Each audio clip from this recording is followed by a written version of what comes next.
For God's sake, don't touch it. Dad, what's wrong with the telly?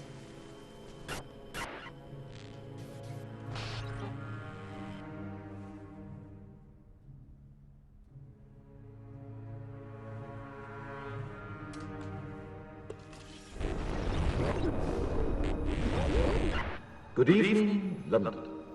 Allow me first to apologize for That's this. the emergency channel.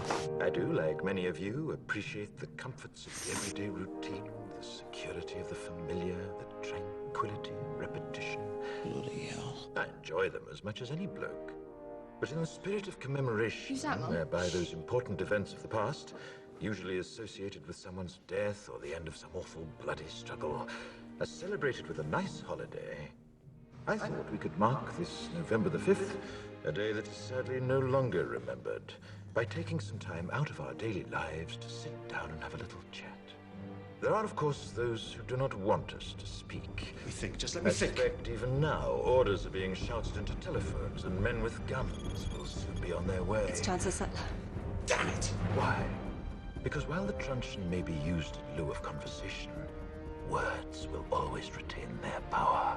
Words offer the means to meaning, and for those who will listen, the enunciation of truth. And the truth is, there is something terribly wrong with this country, isn't there? You designed it, sir. You wanted it foolproof. You told me every television in London. Cruelty and injustice, intolerance and oppression. And where once you had the freedom to object, to think and speak as you saw fit, you now have censors and systems of surveillance coercing your conformity and Cameras. soliciting your submission. We need cameras. How did this happen? Who's to blame? Well, certainly there are those who are more responsible than others, and they will be held accountable.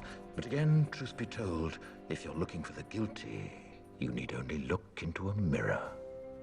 I know why you did it. I know you were afraid. Who wouldn't be? War, terror, disease. There were a myriad of problems which conspired to corrupt your reason and rob you of your common sense. Fear got the best of you, and in your panic you turned to the now High Chancellor Adam Sutler. He promised you order, he promised you peace, and all he demanded in return was your silent, obedient consent. Inspector, you're almost through. Last night, I sought to end that silence. Last night, I destroyed the Old Bailey to remind this country of what it has forgotten. More than 400 years ago, a great citizen wished to embed the 5th of November forever in our memory. His hope was to remind the world that fairness, justice, and freedom are more than words. They are perspectives.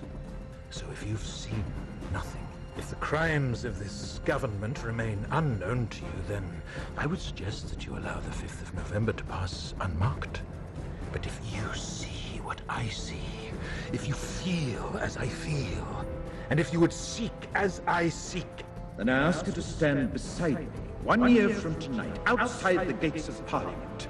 And together we shall give them a 5th of November that shall never, ever be forgot. Eyes and ears have detected movement heading towards Trafalgar Square. This is Perimeter 1. We have enemy contact.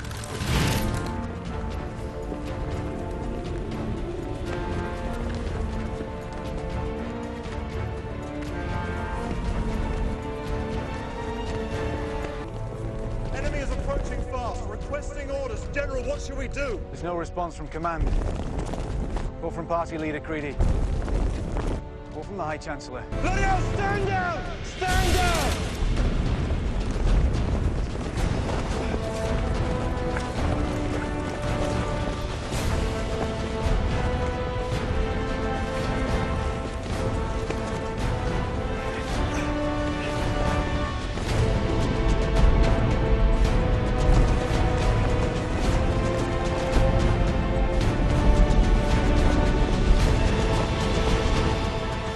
Jesus bloody Christ.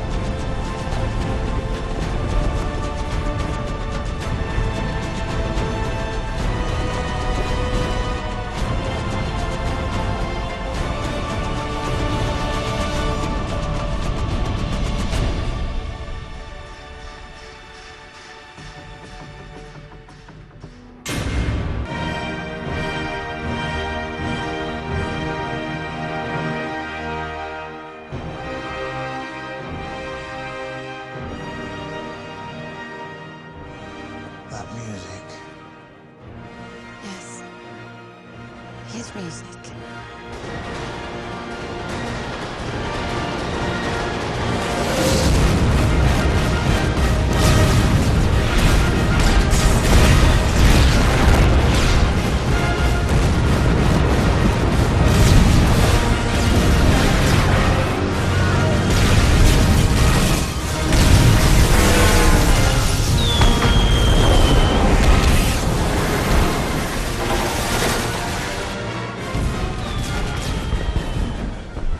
Who was he?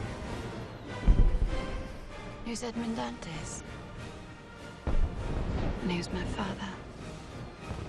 And my mother. My brother.